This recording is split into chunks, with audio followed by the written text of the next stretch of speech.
Billionaire sees his autistic son talking to Gardner, and everything changes in seconds. Richard Thompson froze in the hallway when he heard something that made him question if he was dreaming. It was the voice of Matthew, his 16-year-old son, echoing through the garden of their mansion in Bel Air, Los Angeles. The boy, who hadn't spoken a word in 8 long years, was now chatting animatedly with someone. The businessman approached the window with his heart racing, feeling his legs tremble. There was Matthew, sitting on the wooden bench beneath the large cherry tree, gesturing and laughing as he spoke with Samuel, the family's gardener for the past 3 years. The middle-aged man responded naturally, as if this were routine. "Mr. Samuel, look how much the sunflower seedling has grown," Matthew said, pointing to a small pot between them. "It sure has, son. You took good care of it, just like I taught you," replied the gardener, adjusting the faded green cap he always wore. Richard leaned against the wall, feeling the world spin. Matthew hadn't spoken since he was 8, when he was diagnosed with severe autism. Since then, there had been years of expensive therapies, renowned specialists, treatments at the best centers in the country, even trips to European clinics. Nothing had worked. The businessman descended the marble stairs silently, approaching the garden without making a sound. He needed to be sure he wasn't hallucinating from work stress. "And that plant over there, what's it called again?" Matthew asked, pointing to a fern. "A Boston fern, remember? I told you last week. It likes shade and just the right amount of water." "Oh yeah, just like my dad likes his office, always in the shade." Matthew laughed. Samuel let out a raspy chuckle. "Your father works hard, doesn't he, son? But he does it because he loves you all." Richard felt a tightness in his chest. How could Matthew be so comfortable talking about him with the gardener? And how long had this been happening? "Mr. Samuel," Richard called, stepping out from behind the pillar where he'd been hiding. Matthew immediately fell silent and lowered his head, retreating into his usual quiet. Samuel stood quickly, removing his cap and holding it with both hands. "Good morning, Dr. Thompson. I was just talking with the boy about the plants." "Talking?" Richard repeated, still processing what he'd witnessed. "How long has this been going on?" Samuel glanced at Matthew, who kept his head down, fiddling with the soil in a little pot. "About a few months, sir. It started slow. He'd just listen while I explained things about the plants. Then he began asking small questions, whispering, until he started talking normally like any other boy." Richard's legs wobbled. He had to sit on the bench beside Matthew, who still wouldn't look up. "Why didn't you tell me?" Hubby asked, trying to steady his voice. "The boy asked me not to, said he was afraid you'd stop the conversations like with other things." Samuel's words hit Richard like a punch to the gut. Other things? What else had he taken from Matthew out of fear or ignorance? "Matthew," his father called softly, touching his son's shoulder. "You can talk to me too, son." The boy stayed silent, but Richard noticed his shoulders tense. "He gets nervous when there are too many people around," Samuel explained. "It's like the words escape him." "How do you know that?" Samuel hesitated before answering. "Because my son was the same, sir. Your son. He was autistic too. I learned a lot caring for him." Richard felt a mix of relief and guilt. Relief washed over him knowing Samuel understood Matthew's condition, and guilt for never having asked about the employee's personal life. "Where is he now? Did he get better?" Samuel's expression darkened and he took a moment to answer. "He passed 5 years ago, sir. Medical complications." The word "past" echoed in Richard's mind. Now he understood why Samuel treated Matthew with such tenderness and patience. The gardener had lost his own son. "I'm so sorry, Samuel. I didn't know." "Thank you, sir. When I started working here and saw young Matthew, it was like my heart recognized him. That's why I always tried to be kind, to talk to him even when he didn't respond." Richard looked at his son, who was now playing with the dirt, making little mounds with his fingers. It was a repetitive motion he'd done since childhood, when he was focused or anxious. "Matthew," he called again, this time softer. "Can you show me the sunflower seedling?" The boy quickly lifted his eyes, glanced at Samuel, who gave an encouraging nod, then picked up the little pot. It's this one, Matthew whispered, so quietly Richard barely heard. It's very pretty. Did you plant it yourself? Matthew shook his head and pointed to Samuel. He taught me. Said plants are like people. They need care to grow. Richard felt his eyes well up. These were the first words he'd heard from his son in 8 years directed at him. That's true, Richard agreed. And do you like taking care of the plants? I do, Matthew replied, a little louder. They don't get mad when I take too long to talk. The words pierced Richard's heart. How many times had he shown impatience with his son's silence? How many times had he sighed in frustration during therapies that went nowhere? Just then, Mrs. Wilson, the housekeeper of 15 years, appeared in the garden carrying a tray with juice and cookies. Oh, Dr. Thompson, she said, visibly surprised to find him there. I didn't know you were in the garden. Wilson, did you know Matthew talks to Samuel? The grey-haired woman exchanged a nervous glance with the gardener. Well, sir. Please, answer. Yes, sir. For a few months. But Samuel asked me not to tell.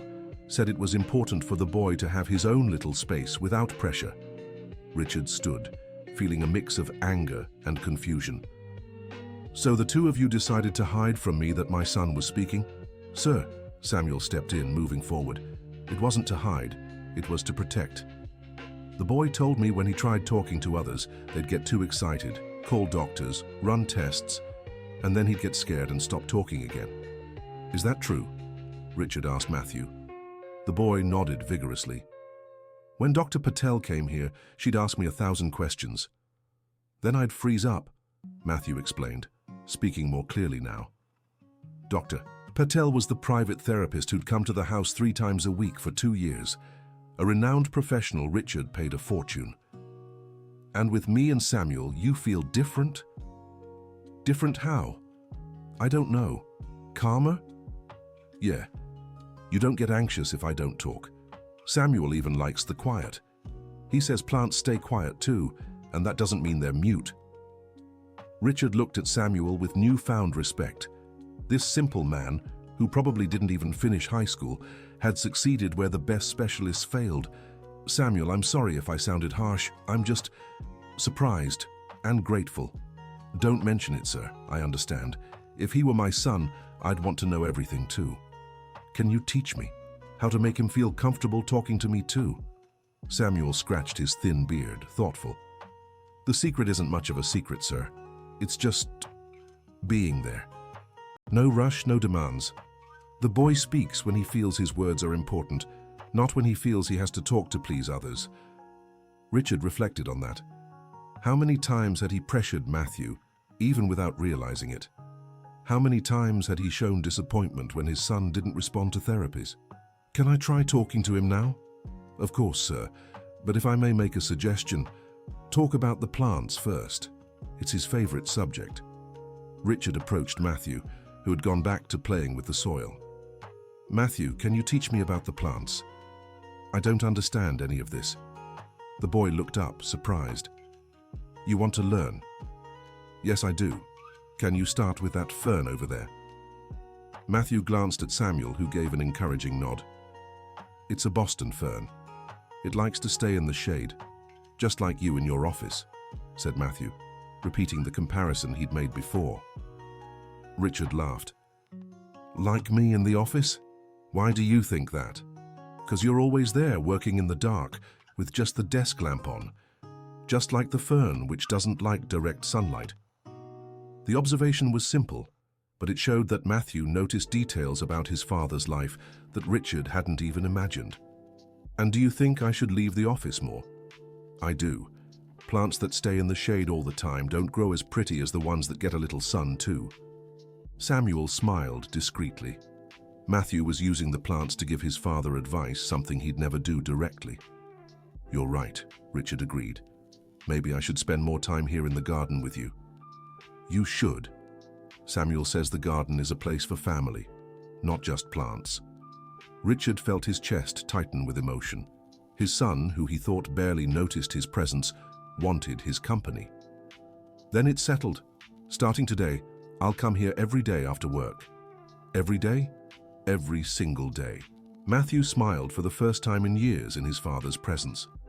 Mrs. Wilson, who had been watching the scene with tears in her eyes, approached with a tray.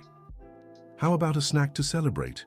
"Mrs. Wilson's cookies are the best," exclaimed Matthew, grabbing a chocolate chip cookie. Richard noticed that when his son was relaxed, he spoke naturally, like any 16-year-old teenager. "Matthew," said Richard, taking a cookie too. "Do you remember when you stopped talking?" The boy's expression darkened slightly. "I do." "Can you tell me why?" Matthew looked at Samuel, who gave an encouraging nod. "It was after Dr. Harper said I was a difficult case. She was talking to you, thought I wasn't listening. Then I figured if I was difficult, it was better not to bother anyone." Richard felt like he'd been punched in the gut. Dr. Harper had been the first specialist they consulted when Matthew was diagnosed. Richard vaguely remembered a hallway conversation about the case being complex, but he never imagined his son had overheard. "Matthew, forgive me. You were never a bother. Never. But I heard her say I'd be a lot of trouble for you." "Son, being a lot of work doesn't mean you're a problem. It means you're important. The important things in life always take work." Matthew processed the explanation, stirring the soil in the little pot. "Like taking care of plants?" "Exactly. The most beautiful plants are the ones that take the most work, right, Samuel?" "That's right, son. The sunflower you planted needs water every day, good soil, just the right amount of sun. But when it grows and becomes beautiful, we forget all the work and just feel proud." "Your father must be proud of you," said Richard. "Where is he now?" The innocent question made Samuel swallow hard. "He's in a very beautiful place where he doesn't have to worry about anything anymore." "What place is that?" Richard noticed Samuel's discomfort and stepped in. "Matthew, some people leave and can't come back, but they keep living in the hearts of those who love them. Like the plants that die in winter but come back in spring?" "Something like that," answered Samuel, his voice choked up. "But some stay forever in the spring of our hearts." Matthew seemed satisfied with the explanation. "Then your son must be happy that you take care of me like you took care of him." Samuel had to turn away to hide his tears. "I think so, son, I think so." Richard understood in that moment that Samuel wasn't just an employee who had grown fond of Matthew. He was a father who had lost his son and found in Matthew a way to keep being a dad. The sound of the automatic gate interrupted the moment. It was Barbara, Richard's wife and Matthew's mother, returning from a business trip to Miami. "Hi, family," she called out, coming through the side door that led straight to the garden. Matthew immediately went quiet and shrank back on the bench. "Hi, honey," Richard greeted her, kissing his wife. "How was the trip?" "Tiring but productive. I closed the deal with the company in South Beach," Barbara replied, moving closer to Matthew. "Hey there, my prince. Taking good care of the little plants?" Matthew just nodded without speaking. "Barbara, we need to talk," Richard said. "Something important happened today." "What? Did Matthew get hurt?" "No, nothing like that. It's good, really good." Richard told his wife about Matthew talking to Samuel. Barbara listened in disbelief, looking back and forth between her husband, her son, and the gardener. "Are you serious? Matthew really spoke?" "He did, and a lot. He talks naturally, asks questions, even plays with words." "Then why doesn't he talk to me?" Richard glanced at Samuel, who discreetly signaled for him to explain carefully. "It seems he gets nervous when there's too much pressure, too much expectation." "What pressure? I never pressured him."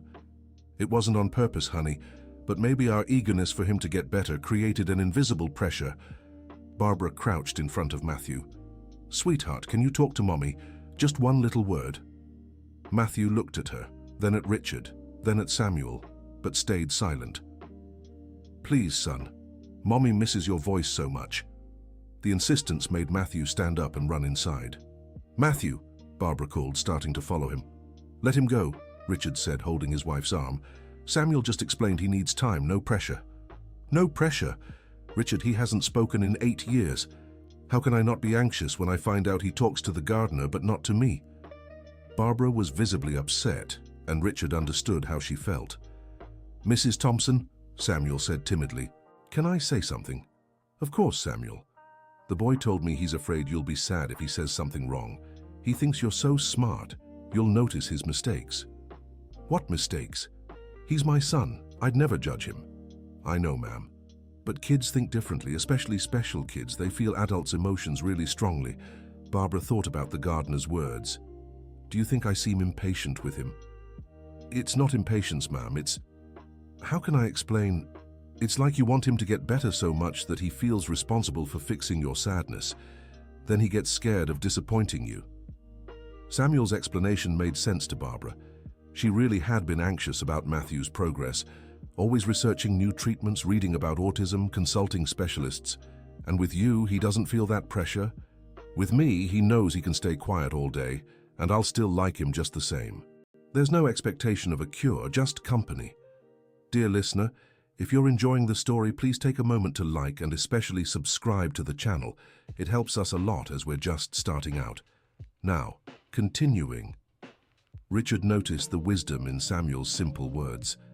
The gardener had achieved what years of therapy couldn't, making Matthew feel accepted exactly as he was. "Samuel, can I ask you something personal?" said Barbara. "Of course, ma'am." "Your son, what was he like?" Samuel smiled sadly. "Just like young Matthew. He loved plants, animals, sitting quietly observing things. The doctors said he'd never be normal, but I knew he was special in his own way." "Did you ever try treatments to help him speak?" "I did, ma'am. Spent money I didn't have, chased after doctors, tried everything. But one day I realized that while I was so busy trying to fix him, I was missing the chance to really know him." The words hit Barbara hard. Had she been so focused on fixing Matthew that she'd missed the chance to simply know him? "So what did you do then?" "I stopped trying to change him and started trying to understand him. I learned he loved plants because they grow at their own pace, no rush. That he loved silence because he could hear things we don't. That he saw beauty in places we never even noticed." "And did he start speaking?" "He did. First whispering to the plants, then to me. He didn't talk much, but when he did, he said deep things, things that made me think. Like Matthew does with you. Just like him. That's why when I came to work here and saw the boy, it was like seeing my son again. I thought, this time I'll do it right from the start." Barbara felt tears in her eyes. "Samuel, forgive me if this sounds strange, but can you teach me how to make Matthew feel at ease with me?" "Of course, ma'am. But you'll need patience. A lot of patience." "I have it. For my son, I have all the patience in the world." Richard smiled, hearing the determination in his wife's voice. "What do I need to do?" Barbara asked. "First, stop expecting him to talk. Come out to the garden, sit beside him, stay quiet. Let him feel you're okay with his silence." "That's all?" "That's all for now. When he senses you're not suffering because of his silence, he'll start to open up." "How long will it take?" "I don't know, ma'am. Every child has their own time. But one thing I promise, it will happen." Barbara nodded firmly. "Can I start today?" "You can, but remember, no expectations, no rush, no pressure, just presence." Barbara went inside to find Matthew, while Richard stayed in the garden with Samuel. "Samuel, I need to thank you," Richard said. "You gave me back my son." "Don't mention it, sir. Your son was always there. He just needed someone who spoke his language." "What language is that?" "The language of patience, sir. The language of love without hurry." Richard reflected on that. Had he spent all these years trying to teach Matthew to speak his language instead of learning to speak his son's? "Can I ask you something?" Richard said. "Of course." "Do you ever feel angry at God for taking your son?" Samuel took a long time to answer, looking at the plants around them. "I did, sir, a lot.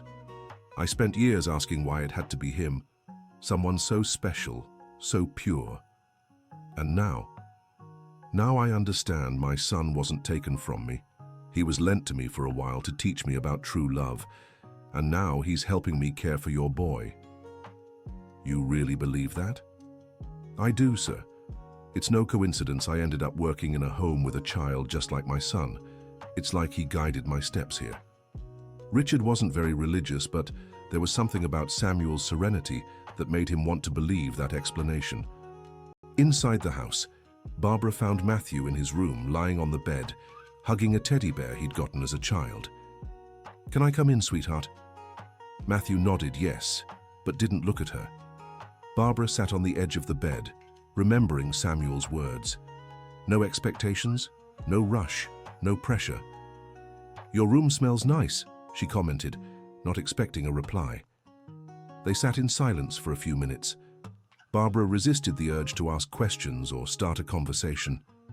"Mom," Matthew finally said. "Hi, sweetheart. Were you mad because I talked to Samuel?" "No, son, I was surprised, and maybe a little sad." "Sad, why?" "Because I wanted so badly to hear your voice again that I forgot to notice you were okay, even without speaking." Matthew processed the answer. "You're not going to send Samuel away, are you?" "Of course not. Why would I do that?" "Because once you fired Rebecca, because she let me have candy before lunch." Barbara remembered the incident. Rebecca was a nanny who took care of Matthew when he was 10. She had indeed been fired, but for reasons Matthew didn't know. "Sweetheart, I'd never send Samuel away for being kind to you. On the contrary, I'm very grateful to him." "Grateful why?" "For taking care of you with so much love, for having patience, for teaching you about plants. He teaches important things." "What kind of things?" "That you don't have to rush to grow up, that everyone has their own time, that being different doesn't mean being wrong." Barbara felt her heart tighten. Her son had learned self-worth lessons from the gardener that she, with all her education and resources, hadn't managed to teach. "He's right. You're perfect just the way you are. But I know you get sad when I don't talk. Son, I get sad when I think you're not happy. But if you're happy in your own way, then I'm happy too. Really, really. The only thing I want is for you to be happy and feel loved. I feel loved. By Dad, by you, by Samuel, by Mrs. Wilson. That's wonderful, sweetheart. That's what matters most." Matthew turned to look at his mother. "Mom, can I tell you a secret?"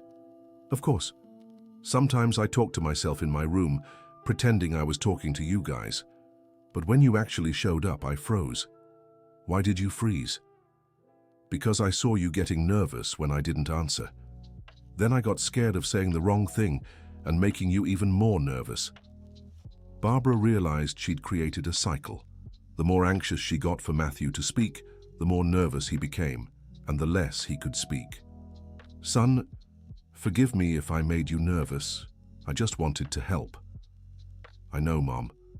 But sometimes the best help is just being there like Samuel does." Matthew's wisdom impressed Barbara. Her 16-year-old son had learned things about human relationships that many adults didn't understand. "Can you teach me to be like Samuel?"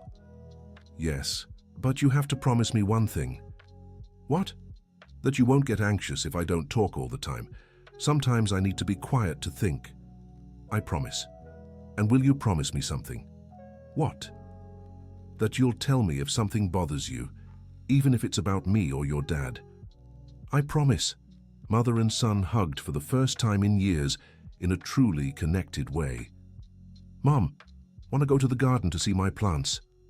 "I'd love to." They went down to the garden together, where they found Richard and Samuel organizing some pots. "Look, Samuel, Mom wants to see my plants," Matthew announced. "That's great, son. Show her the flower bed you made." Matthew took Barbara to a small flower bed where several seedlings were growing at different stages. "This here is a rose, this is basil, this is mint, and this one is my favorite," he said, pointing to a small tree. "It's a golden trumpet tree. Samuel said that when it grows it'll provide shade for smaller plants." "Just like you do for me," said Samuel, smiling. "What do you mean?" asked Barbara. "The boy teaches me as much as I teach him.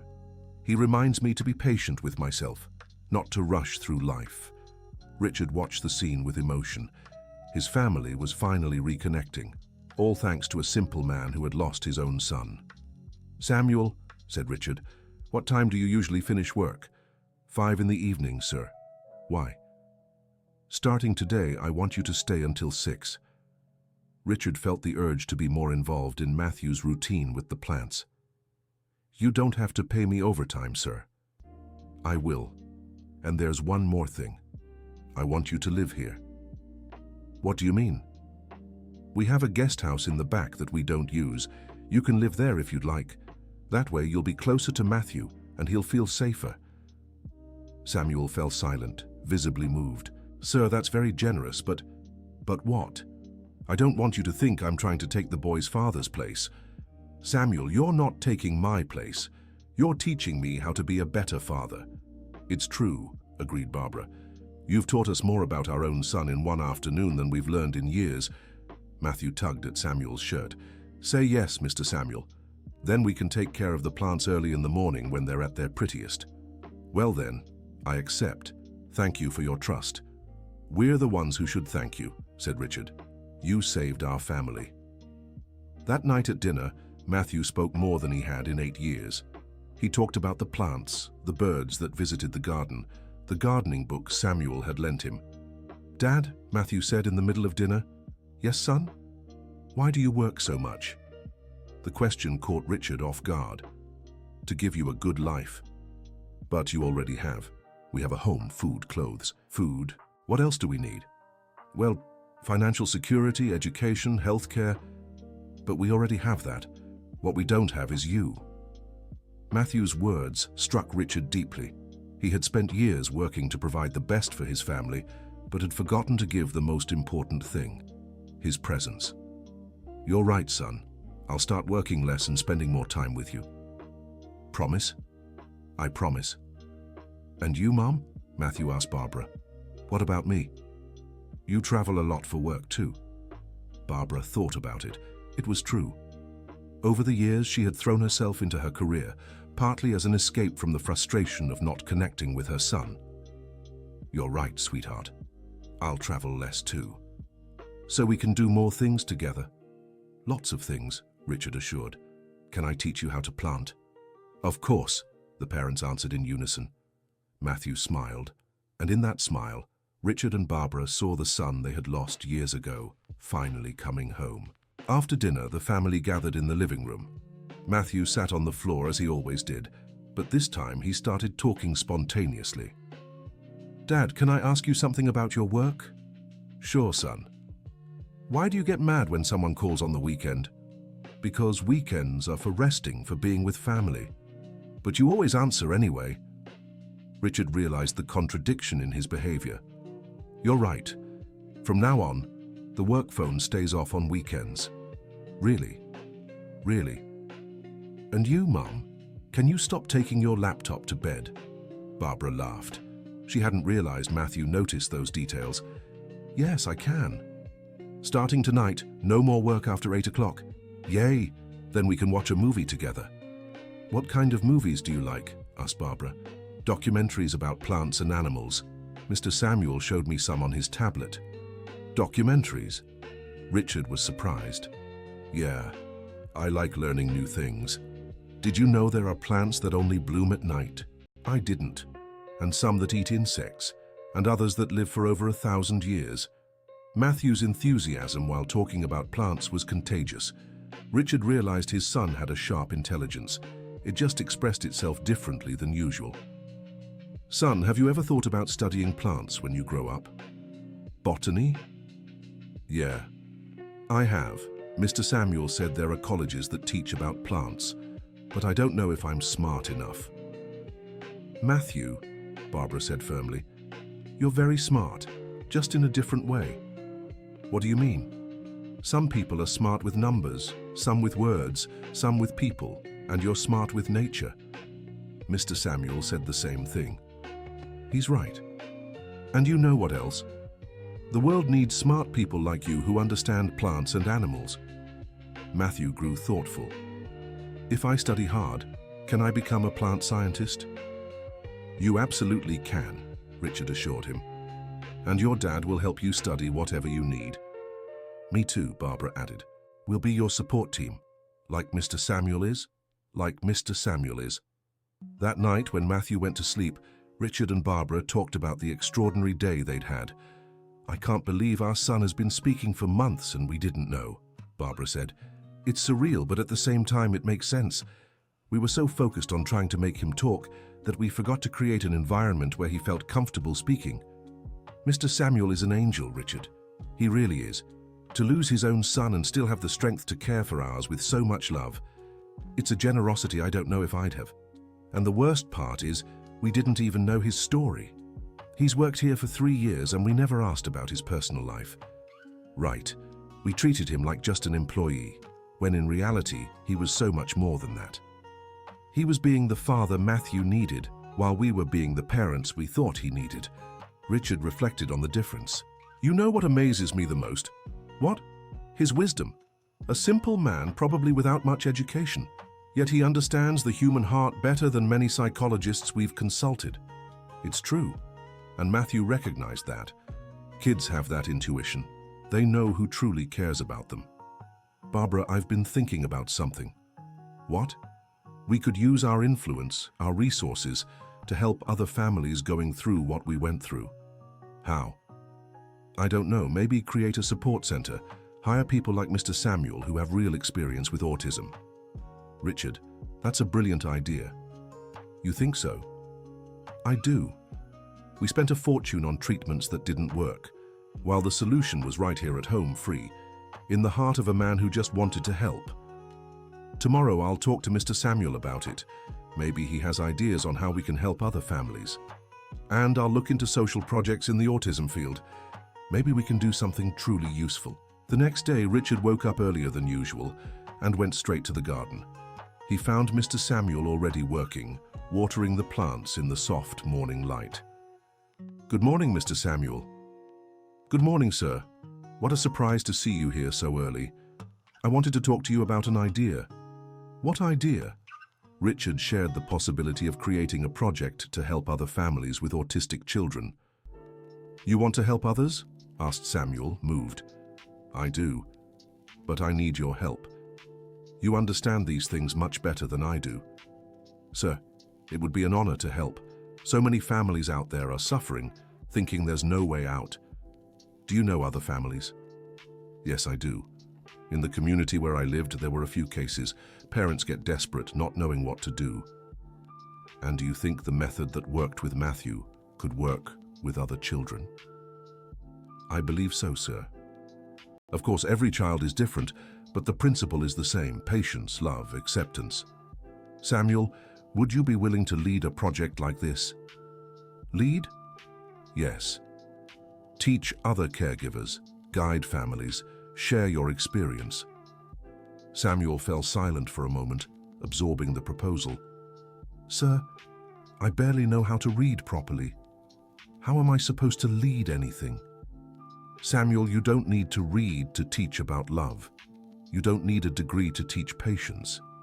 What you know is far more valuable than any certificate. But will people take me seriously?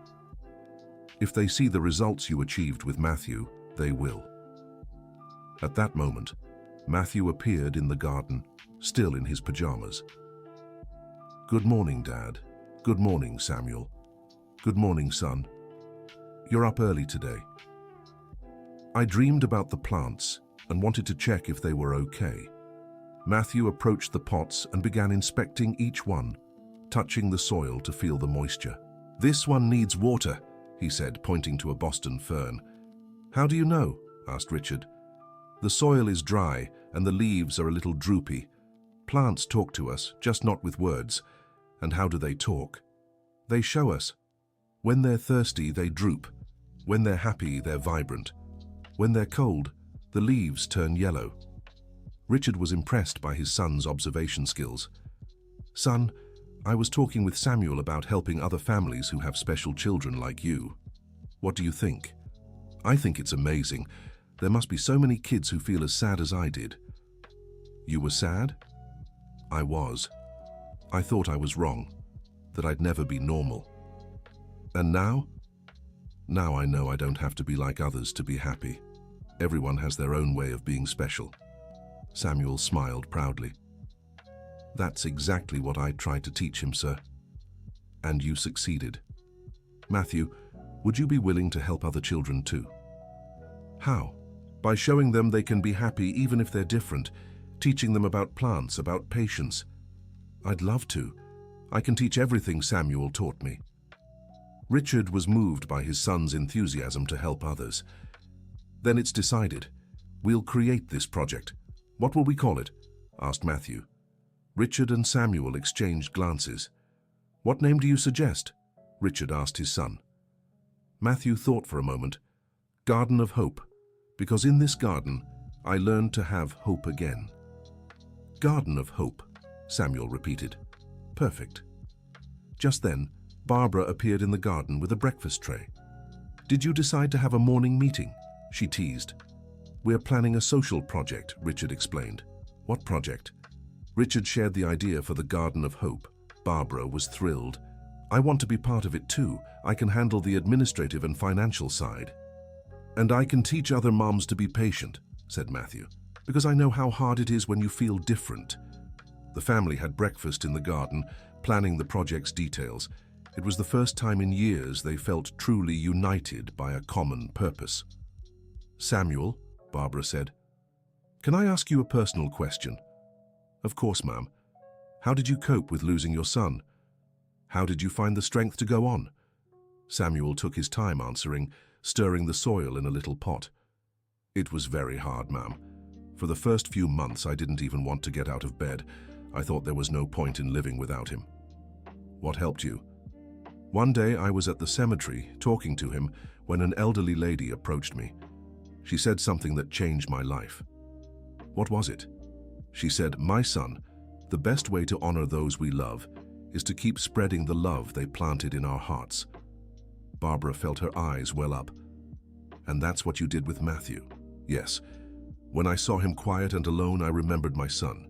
Then I thought, if I can't take care of mine anymore, I can take care of this one with the same love. Samuel, said Matthew, your son must be proud of you. Why do you say that, son? Because you took the sadness of losing him and turned it into love to help me. That's what heroes do. Samuel had to turn away to hide his tears. Thank you, son. You don't know how much it means to hear that. Samuel, said Richard, you saved our family. Now we want to help you save other families. Sir, I'm the one who's grateful. You gave me a new family, a new purpose. We're the ones who gained a new family, corrected Barbara. You're already part of it. Matthew stood up and hugged Samuel. Now you're my second dad, okay? More than okay, son. It's the greatest honor of my life. Dear listener, if you're enjoying the story, take a moment to like and especially subscribe to the channel. It helps us a lot as we're just starting out. Now, continuing. The following days were filled with intense activity at the Thompson household. Richard drastically cut back his work hours, delegating more responsibilities to his team. Barbara cancelled 3 business trips to spend more time at home, and Matthew, for the first time in years, was genuinely happy. The Garden of Hope project began taking shape. Richard used his connections to speak with autism specialists, while Barbara researched legislation and bureaucracy for social organizations. Samuel, in turn, started making a list of families he knew who could benefit from the project. Mrs. Thompson, Samuel said one afternoon as they worked in the garden, can I suggest something? Of course, Samuel. We could start small with 3 or 4 families. Then, as it works out, we can grow. You're right. It's better to do well for a few than poorly for many. Exactly. And another thing. I think the children should come here to our garden. They'll feel at ease just like Matthew did. Good idea. We can make a schedule, host one family at a time. And Matthew could help welcome the other kids, Samuel suggested. Kids trust kids more. Matthew, who was planting lettuce seedlings, looked up. I do want to help. I can tell them that being different isn't bad. Son, said Barbara, are you sure you're ready for this? Some kids might be very sad, very closed off. Mom, I remember how it felt to be sad and closed off. That's why I can help. I know what they're feeling. Matthew's emotional maturity kept surprising his parents. All right then, Barbara agreed. But if you feel tired or sad, you tell me, okay? Okay. That afternoon, Richard came home earlier than usual and found the family gathered in the garden, planning the project's activities. "How was work today?" Barbara asked. "Great. I spoke with Dr. Harrison, that neurologist we consulted before. He wants to meet Samuel and understand the method that worked with Matthew. Is he willing to support the project?" "Yes. In fact, he knows other families who could participate." "That's great," exclaimed Matthew. "How many kids will come here?" "We don't know yet, son. We'll start slow." "Dad, can I ask you something?" "Of course." "Why did you decide to help other families? Wouldn't it be easier to just take care of me?" Matthew's question made Richard think. "Son, when we're truly happy, we want others to be happy too. And besides, we've learned so much from our experience that it would be selfish not to share. Like when we plant a tree and it gives fruit for everyone, not just for us." "Exactly like planting a tree." Samuel smiled at the comparison. "The boy understands it well, sir. That's right. We plant love and harvest joy for everyone." A week later, the first family visited the Thompsons' home. It was Mrs. Miller, a 45-year-old widow, and her 12-year-old son, Peter, who had been diagnosed with autism at 4. Peter arrived very nervous, hiding behind his mother and avoiding eye contact with everyone. Matthew approached slowly, not forcing interaction. "Hi, Peter, I'm Matthew. Want to see my plants?" Peter shook his head no. "That's okay. You can just stay here next to me if you want. You don't have to say anything." Matthew sat on the bench and started watering the plants, humming softly. Peter watched from a distance, curious. Meanwhile, Samuel spoke with Mrs. Miller. "Do you feel alone taking care of him?" "Very much. It's hard when no one understands." "I understand, Ma'am. I went through the same thing." "Is it true Matthew didn't speak?" "It is. He went 8 years without saying a word." "And now he talks normally?" "He does, but in his own time, in his own way." Mrs. Miller looked at Peter, who had moved a little closer to Matthew. "How did you manage it?" "Patience, ma'am. Lots of love and lots of patience. But I've tried everything: therapy, medicine, exercises. I know, we always want to rush things, but special kids don't work on our schedule." "How long did it take?" "I'm not sure. It was gradual. One day he whispered a word, then another, then a sentence." While the adults talked, Matthew had piqued Peter's curiosity. "Peter, want to touch the soil? It feels really nice." Peter looked at his mother, who nodded. Timidly, he touched the soil in the little pot. "It's soft," murmured Peter. "It is. And you know why? Because it's mixed with water. Plants drink through their roots." Peter was fascinated.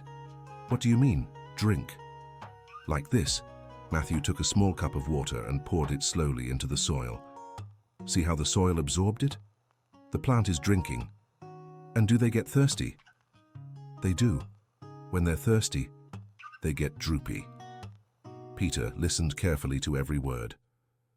"Do you like plants?" "I love them. They're my friends." "Why?" "Because they don't get impatient when I take too long to speak. They just stay there, waiting for me to care for them." Peter processed this. "Like my mom does with me?" "Yeah, like your mom does. People who love us wait without rushing." Mrs. Miller overheard the conversation and got emotional. It was the first time in months she'd seen Peter interact spontaneously with someone else.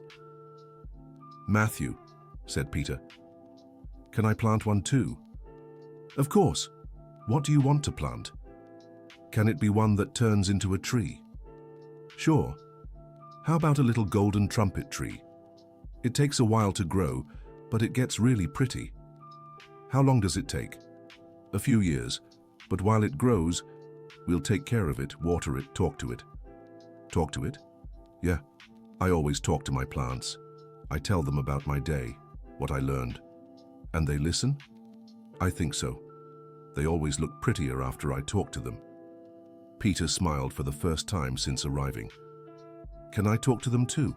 "Of course, they like new voices." Samuel walked over to the boys. Peter, would you like me to teach you how to plant? Peter looked at Samuel with some suspicion. Are you the gardener? I am, and you can call me Samuel. Samuel, do you have children? The question took Samuel by surprise, but he answered calmly, I had a son. He was special, just like you and Matthew. Where is he? He's in a place where he doesn't have to worry about anything anymore, but he taught me how to care for other special children. What was he like? He was kind, smart, and loved plants just like you do. Peter grew thoughtful. Would he have liked me? He would have liked you very much. And you know why? Because you're alike. How? You're sensitive, you notice things others don't, and you have a big heart. Peter smiled again. Can I be his friend too? Of course you can. He'd be very happy to have you as a friend. From that day on, Peter and Mrs. Miller began visiting the Thompson family twice a week. Peter gradually opened up, first whispering, then speaking normally with Matthew and Samuel. The second family to join the project was Mr. Robinson and Mrs. Anderson, parents of Julie, a 10-year-old girl with mild autism. Julie was very restless and had trouble concentrating. She doesn't stay still for a minute, Mrs. Anderson explained to Barbara. The doctors said it's hyperactivity along with autism. How do you handle it? It's exhausting. We don't know whether to scold her, let her be, or medicate her. Samuel overheard the conversation and approached. Mrs. Anderson, may I make a suggestion? Of course. How about we let Julie burn off some energy here in the garden? There's plenty to do, planting, watering, weeding. Do you think that could work? I do. Restless kids need purposeful activities. Julie arrived like a whirlwind, running through the garden, touching everything, asking 1,000 questions a minute. What's this and this? Can I touch it? Why is this plant green? Where are the roots? Matthew tried to keep up with her pace. Slow down, Julie. I'll show you everything, but let's take it easy. I don't like slow. Slow is boring. But plants need slow. If we go too fast, they get scared. Plants feel fear. They do. That's why we have to be gentle. Samuel stepped in. Julie, want to help us with a mission? What mission?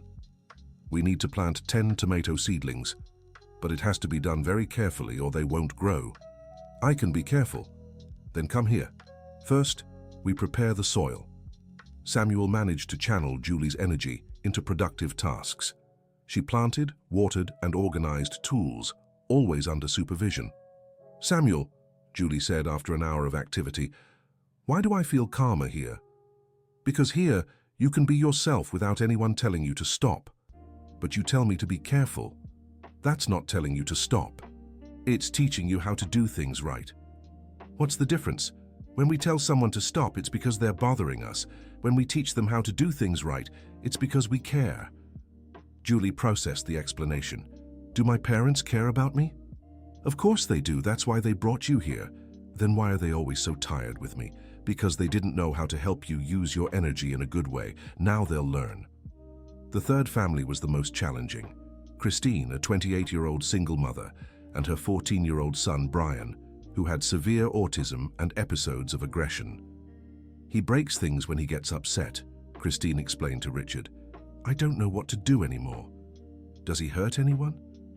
No, never. But he hurts himself. He bangs his head on the wall, scratches himself. When does this happen? When there's too much noise, too many people, when his routine changes. Samuel listened and grew concerned. Mrs. Miller, will Brian feel comfortable here? There are quite a few people and it might get noisy. I don't know. But I don't have any other options left. I've tried everything. Brian arrived visibly uncomfortable, fidgeting with his hands repeatedly and avoiding eye contact with anyone. Matthew approached slowly. Hi, Brian, I'm Matthew. Brian didn't respond, continuing to move his hands nervously. It's okay if you don't want to talk. I didn't talk either before. Brian glanced quickly at Matthew and then looked away again. Do you want to sit here with me? We don't have to talk. Matthew sat on the bench, leaving space for Brian. After a few minutes, Brian sat down too, keeping his distance. Brian, Matthew said very softly, do you get nervous sometimes? Brian nodded. I used to too. when too many things were happening at once. Brian looked at Matthew with interest. You know what helped me? Brian waited for the answer. Looking at plants. They're always calm, never restless. Matthew pointed to a large tree in the center of the garden. See that tree over there? No matter if it's windy, rainy, or sunny, it stays the same, peaceful. Brian watched the tree for a few minutes. How does it do that? He asked, almost whispering. It was the first word he'd spoken since arriving. It remembers that storms always pass. The sun passes too. Everything passes. Only the tree remains. And when I get nervous? You can remember the tree, breathe the way it breathes. How does it breathe? Slowly. Breathing in calm, breathing out nervousness. Matthew demonstrated, taking a deep breath. Want to try? Brian imitated Matthew, breathing deeply. Like this? Yes. Now imagine you're the tree. Strong, calm, steady. Brian closed his eyes and kept breathing. It's working, he said, surprised. It always works. The plants taught me that. Mr. Samuel watched the scene with admiration. Matthew was using his own experience to help another child. Brian, Mr. Samuel said, stepping closer, do you want to learn more about how plants stay calm? Brian nodded. Come here, I'll show you something. Mr. Samuel led Brian to a flower bed of lavenders. Smell this plant. Brian sniffed and smiled. It smells nice. It's lavender. It helps calm you down. When you feel nervous, you can smell one of these. Can I take one home? Of course. I'll prepare a little pot for you. From that first encounter, Brian began to take an interest in plants with calming properties. He learned about chamomile, lemon balm, mint, and always carried a seedling to smell when he felt anxious. His episodes of aggression decreased dramatically. Christine couldn't believe the change in her son. What did you do to him? She asked Mr. Samuel. We didn't do anything, Mom. We just showed him he can control his nervousness. How? By teaching him to connect with nature. Nature always soothes. It's that simple? Sometimes the simplest solutions are the ones that work. Over the months, the Garden of Hope project began gaining recognition. Dr. Harrison was impressed with the results and started referring other patients. Mr. Samuel, the doctor said after observing a session, you have a natural gift for this. Thank you, sir, but I just follow my heart. That's exactly it. You don't force techniques. You simply connect with the children. I understand them, sir. I've been through the same. And that makes all the difference. Dr. Harrison suggested Mr. Samuel give talks to parents and professionals. Talks? Mr. Samuel was startled. Sir, I don't even speak well. Mr. Samuel, you speak the language these families need to hear, the language of the heart. But I'll get nervous. You'll get nervous speaking alone in front of adults. But with the children here, you're at ease. How about giving the talks right here in the garden, with the children participating? The idea of Samuel speaking in public still made him anxious, but he agreed to try. The first talk took place on a Saturday morning. 10 families came, referred by Dr. Harrison. Samuel started visibly nervous. Well, good morning, everyone. I'm not a doctor or anything. I'm just a father who lost his son and learned a few things. Samuel's honesty immediately created empathy with the audience. I know you're suffering. I know it's hard to see your son as different from others. I know you feel lost, not knowing what to do. Several mothers nodded, identifying with his words. I went through all of that. I wanted to change my son, make him like everyone else. I spent money I didn't have, chased doctors, treatments. Did it work? Asked one mother. No. It only worked when I stopped trying to change him and started to understand him. What do you mean, understand? Understand that he was special in his own way, that he didn't need to be like others to be happy. Samuel was growing more comfortable. Let me introduce you to my teachers. He called Matthew, Peter, Julie, and Brian. These kids taught me more about autism than any book. What did they teach you? Asked one father. Matthew taught me that silence isn't emptiness. It's reflection. Matthew smiled shyly. Peter taught me that trust is built slowly, with patience. Julie taught me that energy can be channeled into good things. And Brian taught me that aggression is just nervousness that doesn't know how to express itself. The families listened attentively, seeing in the four boys examples of overcoming. "Now, let them talk to you," said Samuel. Matthew stepped forward. "When I was little, I thought I was wrong, that I was good for nothing because I didn't speak." "What changed?" asked a mother. "Samuel showed me I wasn't wrong, just different. And different can be special." Peter spoke up. "I was afraid of everyone. I thought they'd laugh at me, hurt me. And now? Now I know there are good people in the world, people who understand us." Julie jumped from her chair. "I was so hyper, I broke things, couldn't sit still." "How did you learn to control yourself?" "Samuel taught me that being hyper isn't bad, just that I needed to use my energy for good. Now I help plant, take care of the garden." Brian, who still spoke softly, whispered, "I used to bang my head against the wall when I got nervous. And now? Now I smell the plants, they calm me down." The families were visibly moved. "How do you do this?" a father asked Samuel. "We don't do anything extraordinary. We just love them the way they are. But there must be some technique, some method." "The method is simple. Patience, love, acceptance." "That's it?" "That's it. And time. A lot of time." A mother raised her hand. "How long did it take you to see results?" "Everyone has their own pace," Samuel replied. "Matthew took months to say his first word. Julie calmed down in weeks. Brian took 2 months to trust us." "What if it doesn't work?" "It will work. Maybe not the way you expect, but it will work. Because love always works." A father spoke up. "My son is 16 and has never said a word." "Do you think there's still time?" Matthew answered. "Sir, I didn't speak for 8 years. And look at me now," he said, gesturing widely with his arms. "It's never too late to start." The talk ended with the families visiting the garden, watching the children interact naturally, playing, planting, talking. "Samuel," said Richard at the end of the day, "you outdid yourself today." "Thank you, sir. At first I was nervous, but when I saw the kids there, I relaxed. It's because you speak from the heart, not the head." "Sir, can I say something?" "Of course. I feel like my son was with me today, like he helped me speak." "I'm sure he was." "How can you be so sure?" "Because his love for you didn't end when he left. It still guides you, gives you strength." Samuel smiled, wiping away his tears. "Thank you, sir, for giving me this chance to help other families. We're the ones who should thank you. You've changed our lives. We've changed each other's lives." 6 months later, the Garden of Hope project had helped over 30 families. The Thompsons' property had been adapted to welcome more visitors, with new flower beds, a small vegetable garden, and even a seedling nursery. Matthew had become a mentor to the younger children, always kind, always patient, always ready to teach them about plants and patience. "Dad," he said one afternoon as they watered the plants together, "thank you." "What for, son?" "For being patient with me, for never giving up on me." "Son, we would never give up on you." "I know, but it must have been hard all these years."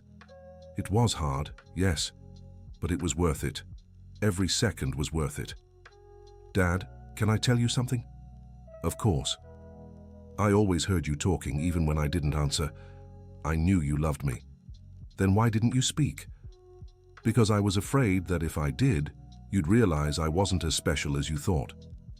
"Matthew, you're more special than we ever imagined." "How so?" "Look around you. See all these happy families? All of this started with you." Matthew gazed at the garden, where children played with their parents, all laughing, all talking, all happy. "It's true. We've helped so many people. You've helped so many people. You've shown these kids that being different doesn't mean being less. Just like Samuel showed me." "Exactly. And now the two of you are spreading that lesson to everyone." Barbara walked over to them. "What are you two talking about?" "About how Matthew became a hero," said Richard. "I'm not a hero, Dad." "Yes, you are," Barbara insisted. "You took your pain and turned it into healing for others. That's what heroes do." "Then Samuel's a hero too." Samuel's been a hero for a long time, Richard agreed, ever since he decided to turn the pain of loss into love for you. Just then, Samuel approached carrying a golden trumpet tree seedling. Family, I brought something special. What is it? Asked Matthew. It's a golden trumpet tree seedling. Special because it came from a seed of the first tree you planted. Really? Really? And do you know what that means? What? That your first little plant is already giving life to new ones, just like you, who started here in the garden and now helps other kids grow. Matthew was moved. Where should we plant it? Right in the center of the garden where everyone can see it. The family gathered to plant the new tree. Several children and parents visiting that day came closer to join in. This tree, Samuel said for all to hear, is the symbol of the Garden of Hope. It will grow strong and beautiful, just like every child who comes here. How long will it take to grow big? Asked one child. Many years, Matthew answered. But it'll be worth the wait. How do you know? Because the most beautiful things in life take time to grow, like friendship, love, trust. Like how you took time to talk, another child asked. Exactly. It took me a long time to speak, but once I started, I never stopped. Everyone laughed. And now I teach other kids that there's no rush. Everyone has their own time. A mother approached Barbara. You saved my family. My son was closing himself off more and more, and now he talks, laughs, plays. Samuel and Matthew are the ones who saved you, Barbara replied. We just learned alongside you. How did you come up with the idea for this project? The idea came when we realized our experience could help other families. We couldn't keep this happiness just to ourselves. And how do you keep all this running? With lots of love and determination, and with the help of generous people who believe in the project. Richard approached the two. Barbara, Dr. Harrison called. He wants to present our project at a neurology conference in Washington, D.C. Really? Really? They want Samuel and Matthew to talk about their experience. Will Samuel agree? Let's ask him. They called Samuel, who was teaching a child how to plant basil. Samuel, would you be willing to talk about the project at a medical conference in Washington, D.C.? Yes. Sir, I've never left Los Angeles in my life. Then this would be a great opportunity. But I'll be nervous talking to a bunch of doctors. You've already spoken to many families here, but families are different. Doctors are more intelligent. Samuel, Matthew interrupted, you're smarter than any doctor. What do you mean, son? You understand people's hearts. That's the most important intelligence. You think so? I'm sure. You healed me without medicine, without machines, just with love. Samuel grew thoughtful. If you think it'll help other kids, it'll help a lot, Richard assured. Imagine how many doctors will learn from you and be able to help their patients differently.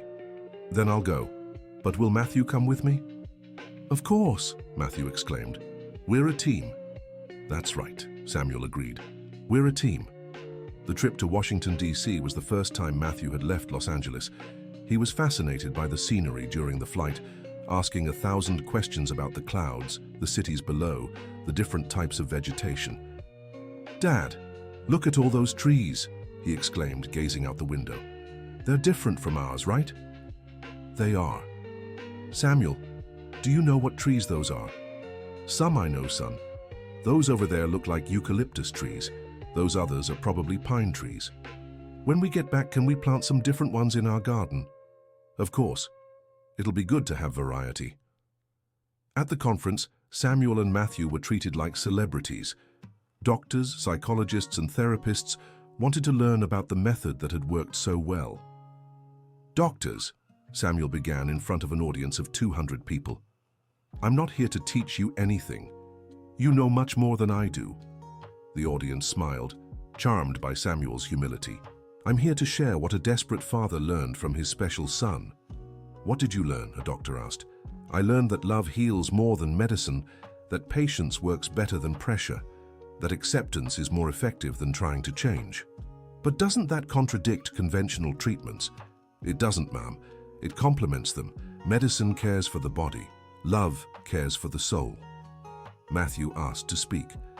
Can I share my experience? Of course, the moderator said. I had therapy for years. I had the best doctors, the best treatments, but I only got better when I found someone who loved me just as I was. Who was that person? Samuel. He didn't try to fix me. He just stayed with me. What do you mean, stayed with you? He stayed by my side, quiet, just tending to the plants. He didn't ask me anything, didn't wait for me to talk.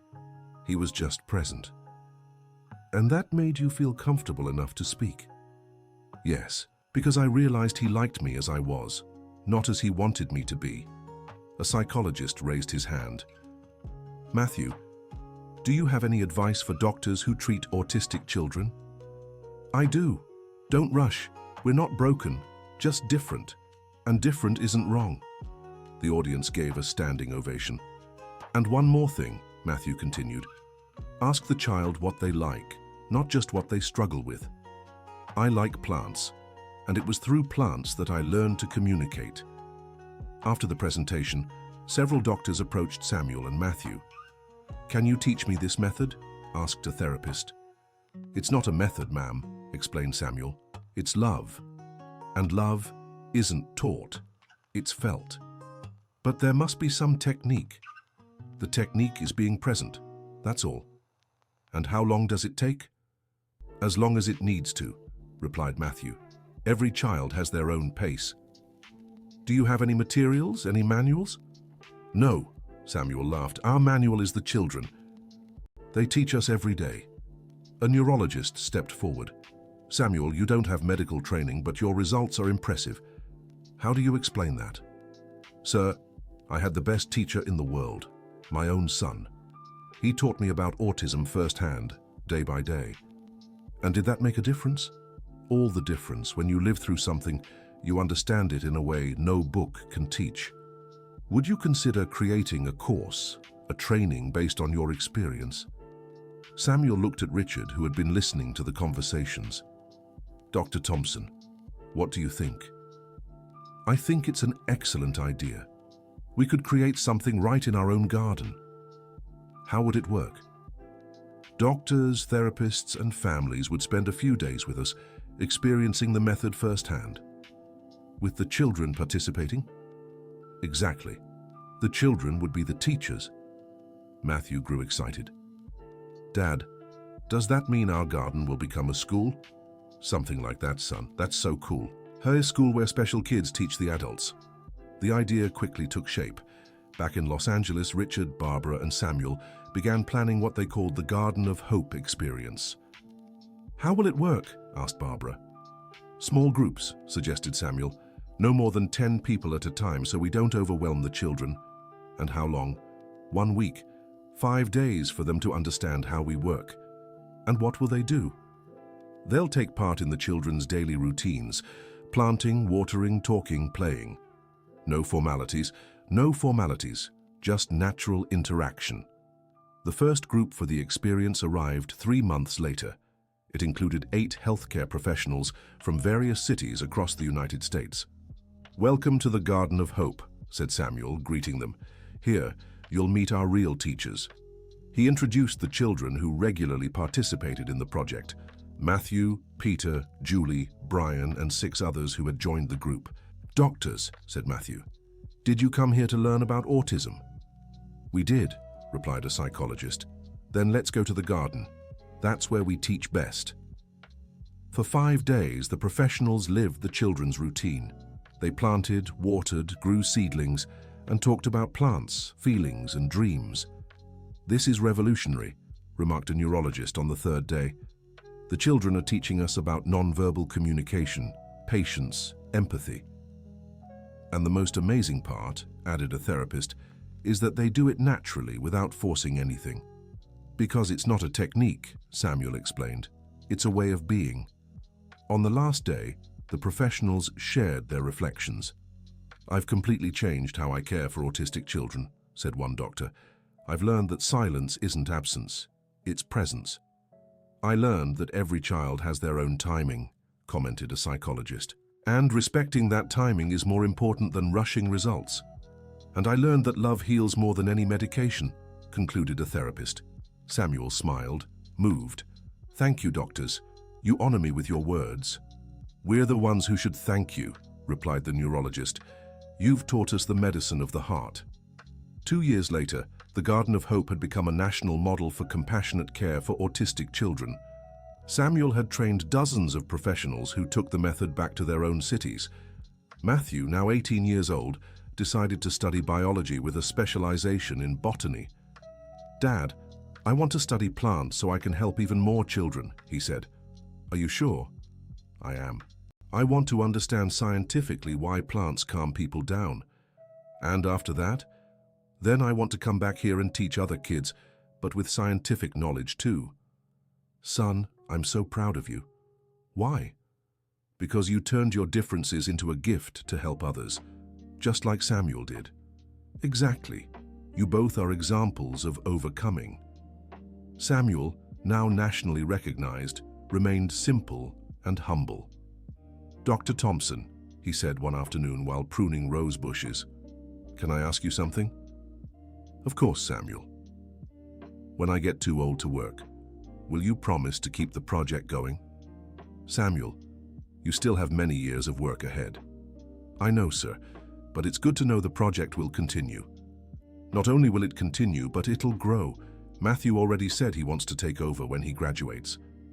And I'll be here to help him, Samuel assured. As his assistant? As his friend. Just like it's always been. Matthew approached the two. Samuel, do you remember what you told me on the first day we talked? What was that, son? That the most beautiful plants are the ones that take the longest to grow. I remember. Well, it took me 16 years to bloom, but was it worth the wait? Absolutely, son. You became the most beautiful plant in the garden, and you're the most special gardener in the world. We're family, son, and family takes care of each other. Always, always. That evening, as the sun set behind the garden trees, the family gathered to water the plants. Richard, Barbara, Matthew, and Samuel worked together in silence, in perfect harmony. Dad, Matthew said, breaking the silence. Yes, son. Thank you for never giving up on me. Thank you for teaching me the true meaning of patience. And you, Samuel, Matthew said. Thank you for turning your pain into love for me. I'm the one who should thank you, son. You gave me back my will to live. Barbara wiped her tears.